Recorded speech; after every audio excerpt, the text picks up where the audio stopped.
Wife! Do you know where we are and how the hell we got here? Well, we ended last week on Daniel chapter 5. Sure as fuck did. And in that chapter, we kind of jumped ahead.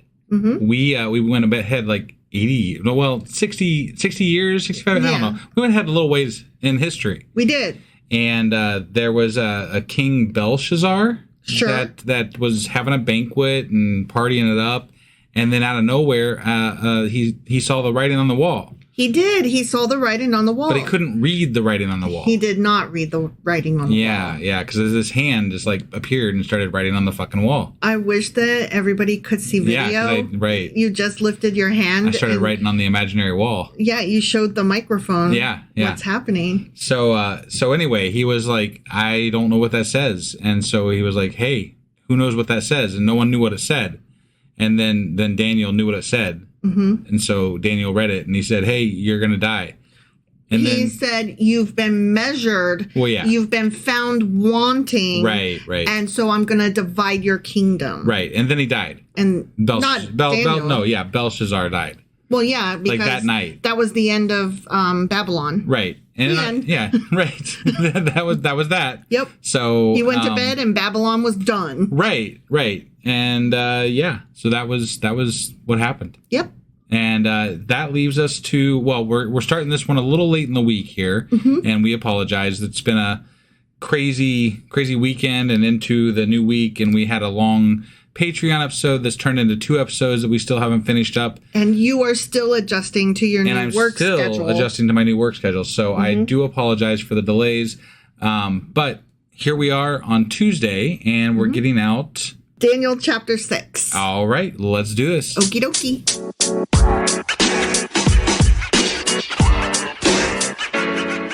All right, we are getting into Daniel chapter 6. Or Daniel chapter 6. That one. Yes. And I was led to believe that there was something special about this chapter. I heard something similar, yeah. This one might be a well-known chapter, possibly. It's well known, but I didn't think there was anything super special about in the notes. Other people might disagree with you. Sure. I'm just saying. I'm just saying. With regard to, how it's kind of entered the zeitgeist of the Christian set. Right.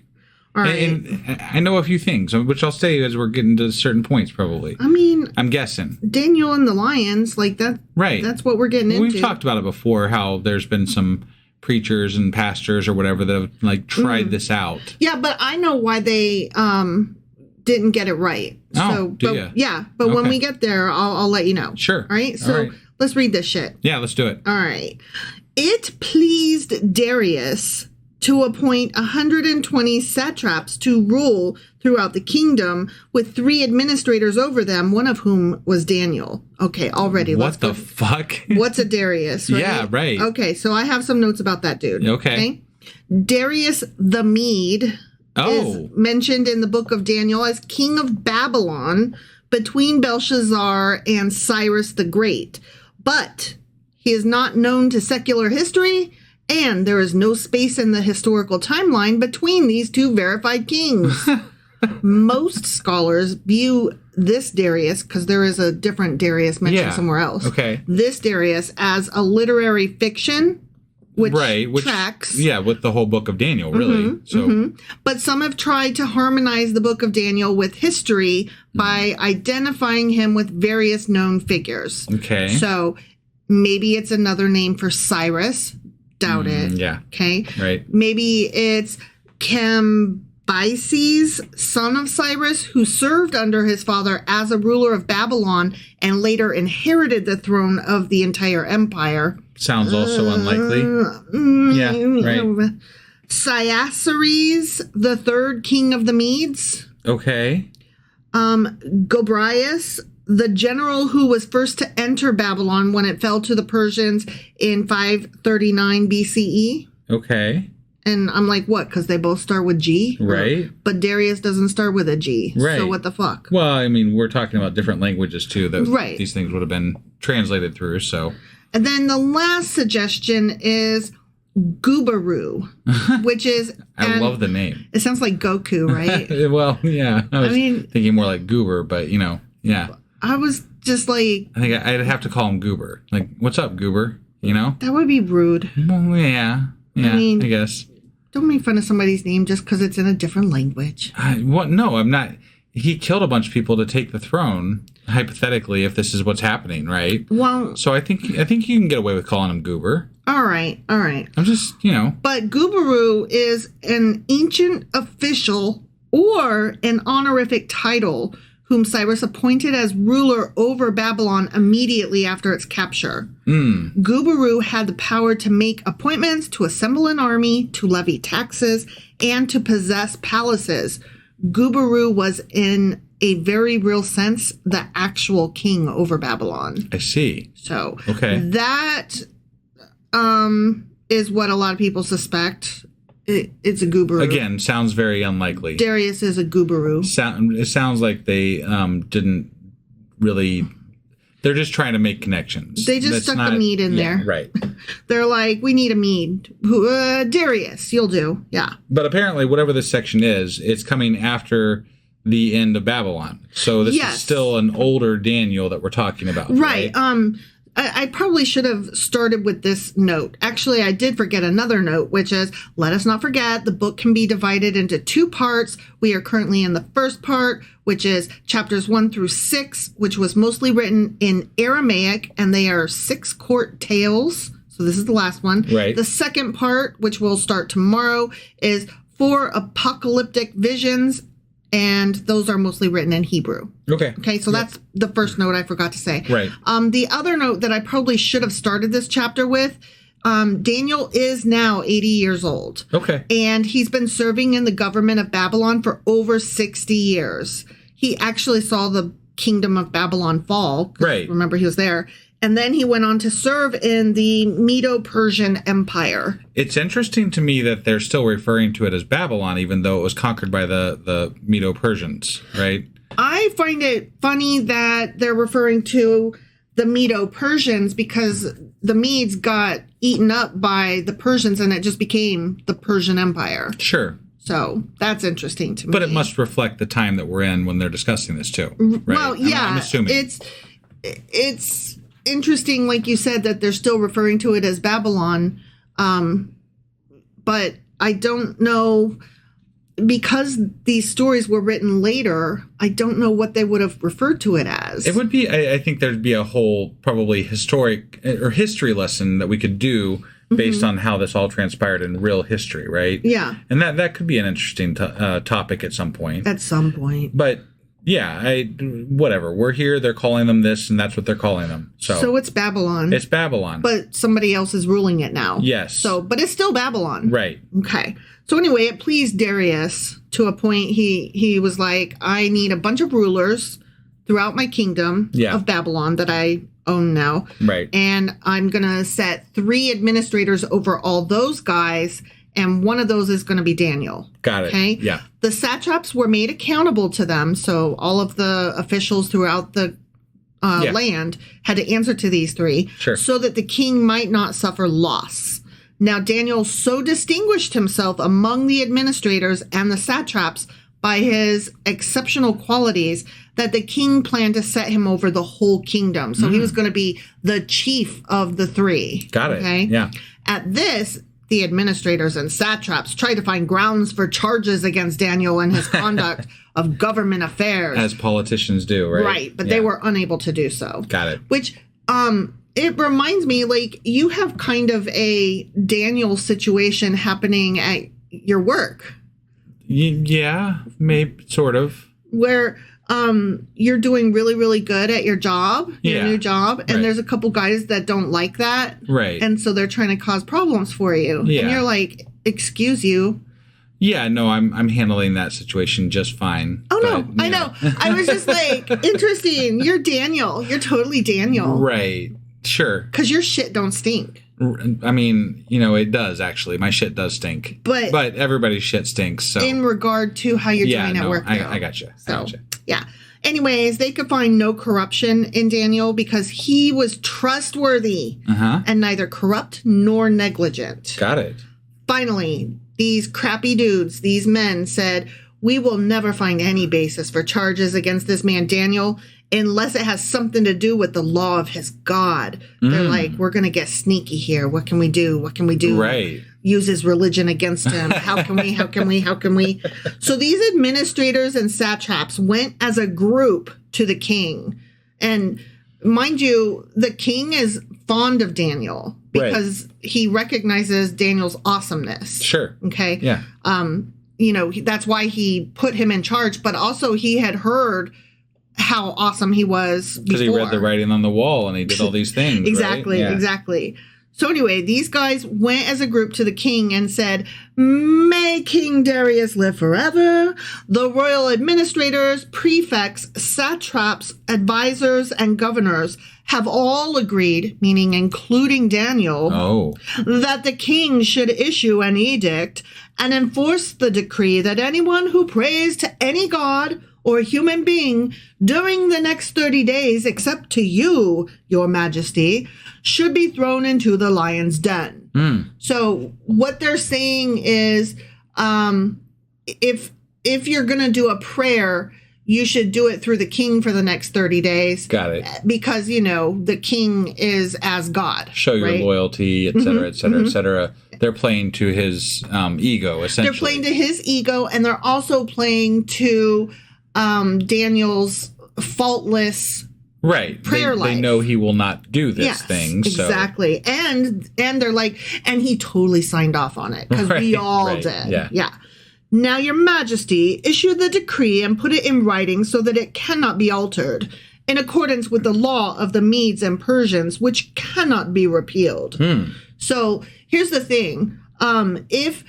If the king made a rule, a law, whatever, it had to stick. He was not allowed to change it because, of course, as a god, he is not able to be mistaken. Therefore, why would he repeal a law once he wrote it? That makes bad laws problematic. Yes. Right? Yes, it does. Yeah. Because let us not forget that King Darius is fond of my dude Daniel. Right. Yeah. Yeah. So King Darius put the decree in writing. Okay. Because he's like, yeah, that sounds great. I love being God. Now, when Daniel learned that the decree had been published, he went home to his upstairs room where the windows opened toward Jerusalem. Okay. So his room faces his old home. Right. And he's like, even though I'm 80 and I was kidnapped here when I was 15, I still miss you. Right. Well, but there was a whole thing that we read earlier on in the Bible where people that were in different areas would look towards Jerusalem as part of their prayer, as part of their, recognition of Yahweh. Yes. So yes. This makes some sense. No, it totally does. And I mean, I'm making fun of him, but like I'm approaching 50. I was torn from a place that I loved at the age of 15 and I still ache for it. Right. And it no longer exists. And I'm going to say this too. This is I don't have a lot of good things to say about religion in general. And specifically, I don't really like a lot of the aspects of the Islam, So, but with regard to how they treat women and many aspects of that religion, right? Yeah, yeah. But not good. That being said, I think the act where they, certain amount of times a day, they stop what they're doing, and they get down on their knees and turn towards their Mecca, their homeland, their whatever, their God, wherever they're supposed to face, and they pray, no matter where they are. There is something ritualistic and beautiful about that practice in general. If it didn't mean other things, you know what I mean? Like that's where I kind of draw the line. But the act itself, that act of humbleness and adherence, that to me is somewhat beautiful in and of itself. No, I totally agree. I do. I find it very beautiful. I find true faith very beautiful in people. And I find adherence to it very beautiful, even though I don't have it, and even though it is problematic in other ways. Right. So, right. Yeah. Caveat. Yes. I mean, major caveats, and once you get past the surface of that beauty, there's a lot of time there's ugly. So and I said I admire faith, but just because they're going through rote motions doesn't mean that they are actually when you're going through routines and going through motions, it allows for a laziness of faith, and you might just be going through the motions. Sure. And even if you mean it, though, there still is possibly ugliness below it. Sure. Definitely. And oftentimes are. Definitely. But yeah, I totally just agree. Just because of the mere religion itself. Yeah. And what it stands for sometimes. Yeah. So. Yeah. All right. Sorry, that's enough about... Anyway, dude is facing Jerusalem, right? 3 times a day, he got down on his knees and prayed, giving thanks to his God, just as he had done before. So he didn't do more, he didn't do less, he just kept doing his thing. Right. He's like, whatever. Then these men as a group went and found Daniel praying and asking God for help. Oh no, what do you think happened? I'm sure they tattled on him. Yeah. So they went to the king and spoke to him about his royal decree. Did you not publish a decree that during the next 30 days, anyone who prays to any god or human being except to you, your majesty, will be thrown into the lion's den? Pretty sure I heard you say that, right? Yeah. The king answered, yeah, the decree stands in accordance with the law of the Medes and Persians, which cannot be repealed. Right. He's like, cool. Yeah, right. What? Then they said to the king, oh, whoops. Well, excuse you, but Daniel, who is one of the exiles from Judah, that guy, he's not even like from here, pays no attention to you, your majesty, or to the decree you put in writing. I mean, ugh, this guy. Right. He still prays 3 times a day. Ugh. How dare he? Right? When the king heard this, he was greatly distressed. But he wasn't distressed that dude was breaking the decree. He was distressed that he has to follow through with his law that he placed because these fucks made him do it. Yeah, and he's distressed too because he realized that he got played. Right. And he's like, God damn it. Right. Yeah. I think I would, in that moment, if I were him, issue some sort of a decree against the people that made me do it too. Yeah. And or find them new jobs or, not new jobs. They're going to get theirs, my love. Yeah. I've read the notes. They will get theirs. Yeah. All right. So he was determined to rescue Daniel and made every effort until sundown to save him. Okay. So I'm going to read some notes here that, because I've skipped several notes. Okay. Yeah. So when we started this chapter, we were like, dude's 80, blah, blah, blah. There had been no opportunity for Daniel to enjoy his return to high office as Babylon fell the night he was reinstated. Right? Yeah. But the new rulers would have known of his record and his extraordinary wisdom and understanding under Nebuchadnezzar. So they were like, this guy's awesome. We got to keep him. Right. And it was a common Medo-Persian practice for the king to act as representatives of the gods. So Darius agreed to the suggestion and made it law. Like, it made perfect sense to them. Like, it was no bigs. He was like, yeah, I'll be God for a month. That tracks. Yeah. It was also an established principle in the Medo-Persian Empire that when a king formally signed and instituted a decree, it was so binding that not even the king himself could change it. The decrees of a Persian king were unchangeable because he was thought to speak for the gods who could never be wrong and thus never needed to change their minds, which I said. Sure. Just making sure I didn't miss any of my notes here. Yeah. When the king,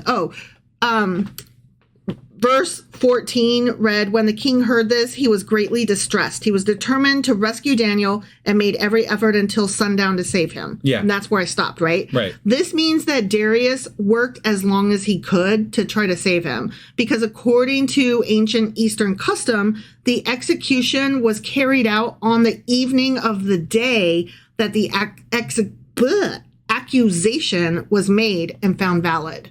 Okay. So he was like trying everything he could all day. Right. And that's all the time he had. Got it. And like he really meant to save him if he could. Yeah. So I just thought that bears, stating. Yeah. Let's see. Okay. So he's working hard, trying to save him, and then sundown comes.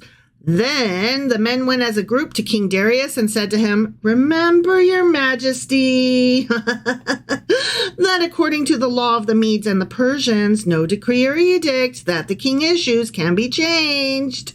These guys are rocking a real, I'm like fine line here, Whom's the fuck right. do you think you're fucking talking to? Right. That this is not going to come back on you? Yeah. Like, what is wrong with your stupid brain? I think that this is partly what's wrong with this story, right? Like, I don't really think this is how it would have gone down. Not at all. It would have been more nefarious, more backhanded, and someone would have got tricked into recommending this, like one person. Yeah. Because it wouldn't be all of them being like, hey, we want you to do this thing, because that would get them all in trouble. Exactly. And they know it's going to get them in trouble. It doesn't. And they wouldn't be like, Kingy, what you gonna do, Kingy? Like, oh, okay. Yeah, you're like goading them now to do this thing. You're literally teasing. I don't think you're doing that to the king, sir. Yeah. You're lying. Yeah. You were not doing that. Right. So anyway, the king gave the order, and they brought Daniel and threw him into the lion's den. Okay. And he's like,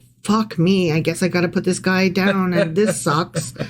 The king said to Daniel, may your God, whom you serve continually, rescue you.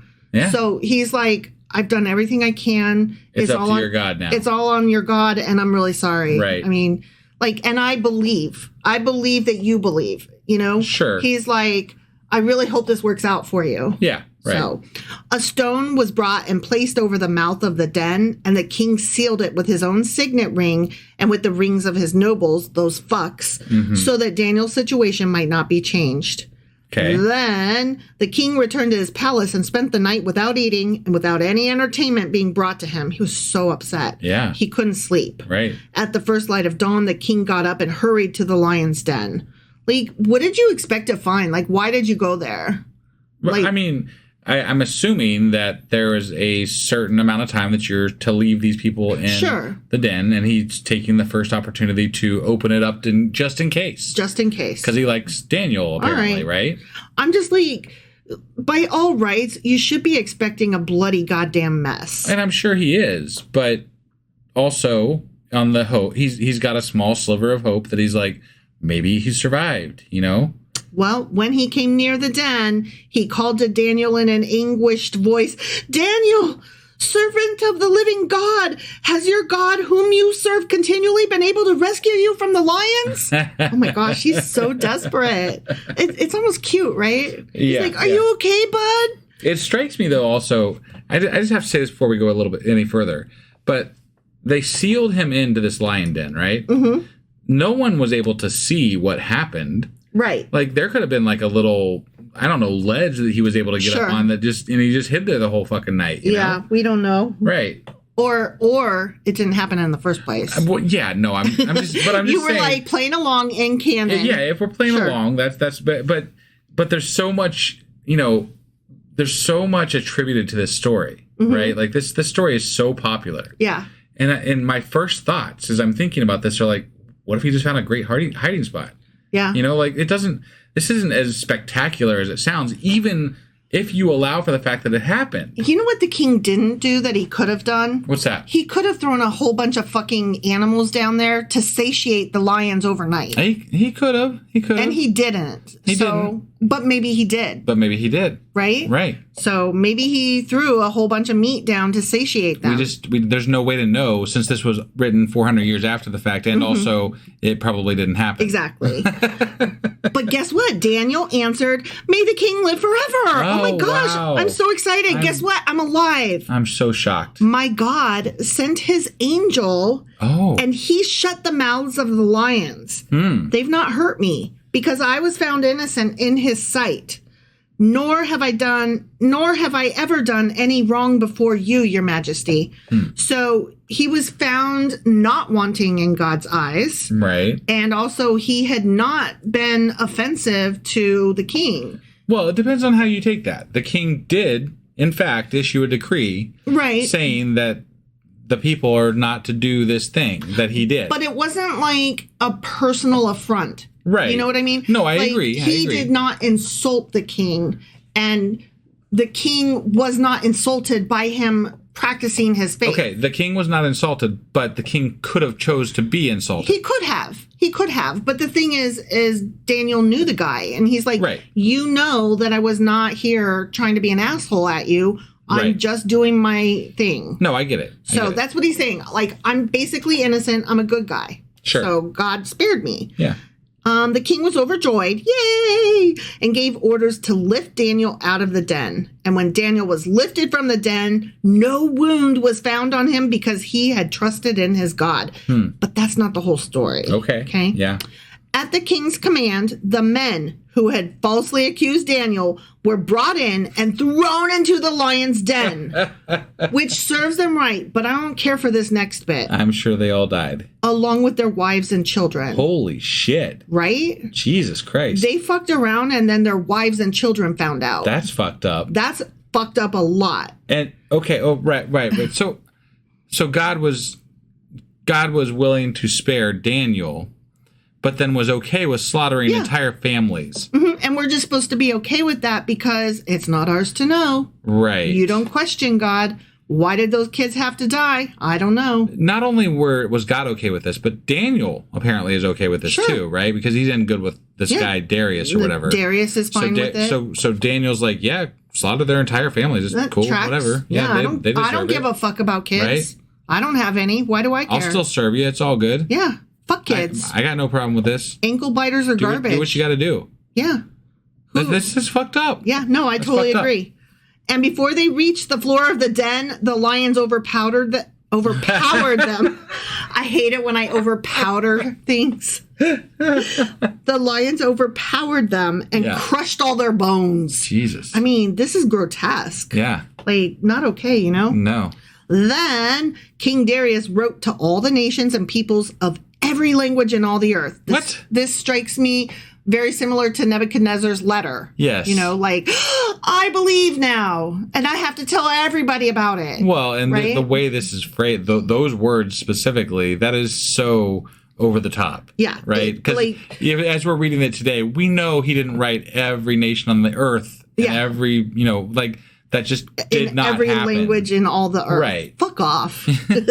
You weren't even aware of all the languages on the earth. You didn't even know that the Aztecs were flourishing at this time. Fuck the fuck off. Yeah. You did not know the Aztecs. Right. Like, we literally went down a list of all the shit that was going on around the world at the time of Babylon's fall or whatever. Right. And we're to believe that this is God, like kind of mandating what is written, right? Like this is directed by God. Yeah. God would know that other people existed on earth. I would think a God worth his beans would. And more specifically than that, in the past in the Bible, they have referred to when they talked about reaching out to other nations and other groups, they referred to them in a way that let us know that they were in this range of area that they were aware of, right? North as far as X and then south as far as Y. Sure. Like, that's how they did it. Like, they named the furthest reaches of the boundaries of what they knew. Right, but now we're just referring to them as everybody. Yep. All the nations, all the languages. Yep. And the whole planet. It's just not factually correct. Yeah. It's not okay to say that when we're talking about the word of God, because God should know that is not correct. Yeah. And it has been this language like that has not specifically been used before. Right. That I can think of off the top of my head in the Bible, where they just kind of say everybody. Well, I sent letters to everybody, didn't you? No. So he says in his letter, which is translated into every language in all the earth. Sure. May you prosper greatly. I issue a decree that in every part of my kingdom, people must fear and reverence the God of Daniel. Oh my gosh. For he is the living God and he endures forever. His kingdom will not be destroyed. His dominion will never end. He rescues and he saves. He performs signs and wonders in the heavens and on earth. The fuck? He has rescued Daniel from the power of the lions. What? He's awesome because Daniel didn't die from lions. What? I'm blown away about how childish. Yeah. It's so simple and silly. Yeah, this is like the person that's like, this is like the fish story, right? The person that's always got the better, bigger story. Our God is bigger, better. We're going to show you how much. And here, we wrote a story. This is true. Just believe it. It's like Trump going from one rally to the next. He's like, I talked to a guy and he had a tear on his cheek. And then at the next one, he's like, I talked to a guy and he was bawling like a baby. Right. And then at the next one, he's like, I talked to a guy and he drowned in his tears and he's dead. Like, whoa, guy. That escalated quickly. Right? Yeah, right. But he like ups the numbers every rally. Well, and this was something we were talking about early on with the book of Daniel so far, is that this is a lot of propaganda, right? They're trying to reclaim the glory of their God, even though they got conquered and beat to hell by the Babylonians, and then the Persians took over from there, right? So there's this whole time frame where the Israelites were not this prominent group of people, and their God was probably a lesser than God at this point as far as what that region thought of gods. Yeah. So they're trying to reclaim that glory by propping up their God through these stories, and the way they're doing it is so disingenuous that it's not even a little bit believable, the way they tell it. Like reading this, I have to think, y'all believe this? I know. People had to be so simple back then. Back then? I'm just saying, this is still a very popular book, and people still put a lot of credit in this. Right.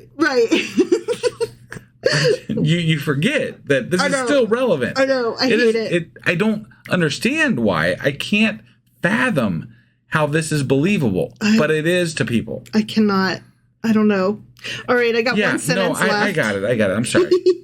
So Daniel prospered during the reign of Darius and the reign of Cyrus the Persian. Okay. All right? Yeah, sure. Okay, so let's see. Darius. I'm assuming you're scrolling for notes here. Yeah, I am. Okay, all right. Darius the Mede. No, we already mentioned that. Nope, I already said all my notes. Nothing. Wife is having trouble keeping track of notes. Well, there was a lot to say, and, No, there was. You had mentioned earlier about how you were going to explain something about the people dying that are, whatever, and why they, whatever. They Go died. ahead. The people that are like, I am totally a solid believer. Yeah. And I'm going to go sleep in the lion's den. Right. And I have faith that God will protect me. Yeah. Okay. And then they died, right? Yes. Here's the problem with what they did. Three things. Okay. First of all, they went into a lion's den. Okay, 4 things. 4 things. First of all, they went into the lion's den in the first place. That was dumb. Yeah, right. Okay. Second of all, Daniel had already been judged by God and been found not wanting. These people that went in there, they're just like assuming they're good. Okay. God didn't tell them that. Okay, third of all, Daniel also had not Daniel had not offended the person who threw him in. You know what I mean? Sure. Given the story, right? The king did not want to throw him in. These people, they're just like, I'm just going to walk in. I'm just going to walk in. Right. Okay. Fourth of all, what fucking pride. Like, Daniel did not go in there and say, I trust God to protect me. Right. What he did, and he did this in the, his friends did it in the furnace thing, was say, we have prayed. We trust that our God can save us. Doesn't mean he will. And it's not like they would have chosen to go into the fire or the lion's den, right? Exactly. Yeah. So that's the difference. These dudes are like, my shit don't stink. Right. I am awesome, whether I don't know if God says so, but I say so. And I'm just willingly testing God, and he's totally going to save me. Well, I guess no one will really be able to put this to the test, because I don't know of many people that get thrown into the lion's den anymore. And I don't know. It's just not a thing that happens very anybody often. Who actually hears the voice of God that is not having mental health issues. Maybe after Project 2025 happens, they'll reinstitute death penalties that will include throwing people into lions' dens. I would not doubt it, because... So then we could actually legitimately possibly test this, I would not doubt it. Yeah. So speaking of which, we do have, I meant to say this earlier, but we had our part 1 of the Project 2025, which is available publicly on our Patreon. So all you have to be is a free member. to listen to that first episode. You don't have to pay or be a contributing member. You can just go there and listen. Head over to patreon.com/sacrilegious discourse, and you can go over there as a free member and listen to our latest Patreon episode. But that being said, it is a two-parter. So we finished part 1 on Sunday, and we're going to be finishing part 2 on Wednesday. Correct. And part of this is due to the scheduling faux pas that is my life at this point with regard to my new job. So and I did not anticipate when I went into this project, so to speak, that half of it was going to be learning about the Heritage Foundation. No, honestly, I didn't know. We got into it about an hour, and I started looking at you like, when is this ending? Are you wrapping this up? And I'm like, oh, I haven't actually got to Project 2025 we have a whole yet. other section, and I'm like, okay, we need to cut. Yeah. Oopsie. So it turned into a part 2. Yeah. That was originally supposed to be just a single episode, but it would have been like a 2.5-hour episode if we went through the whole thing. Right. So anyway, free membership gets you the first episode. If you sign up for the free trial membership, it's a 7-day trial.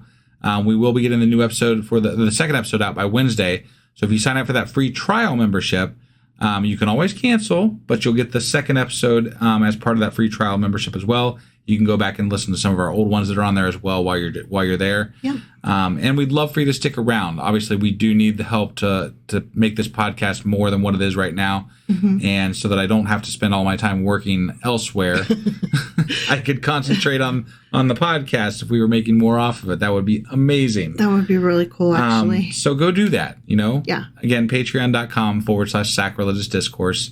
And then hopefully you enjoy those episodes. And we will be back tomorrow with Daniel chapter 7. Daniel chapter 7. One last note. What's that? We have updated our Discord, our live Discord that we do to Wednesdays now. Yes. The link to the Discord is in our show notes on every episode that we've released in the last probably year. So if you aren't on our Discord now, head over now, go click on that link. If you don't know how to use Discord, don't worry about it. We have people waiting to help. Yes. They will be there. They will embrace you. They will say hi. They will be like, what the fuck do you need? And then they'll help you. And I know this for a fact because I still half the time can't get into the Discord thing myself because I am technologically disadvantaged. And they help me every time. Yeah, and believe it or not, we are very accessible. So if you need help with something, if you have a question about something, please don't hesitate to reach out to us either via email, however you, whatever you're on, whatever we're on all the you're things. On, reach out to us, ask us a question. We generally answer if we're not inundated with other stuff on that platform at the time. The biggest one to not reach us on would be Twitter right now because we have so many fans on there right now that I can't keep up with all the comments and everything on there. So if you try to reach me there, I probably won't see it. And I apologize, but that and Twitter X Twixer is not our favorite for reasons. Well, I liked the interactions on there, but there are definitely reasons why we don't like it as much as we used to. So and we'll just leave it at Elon.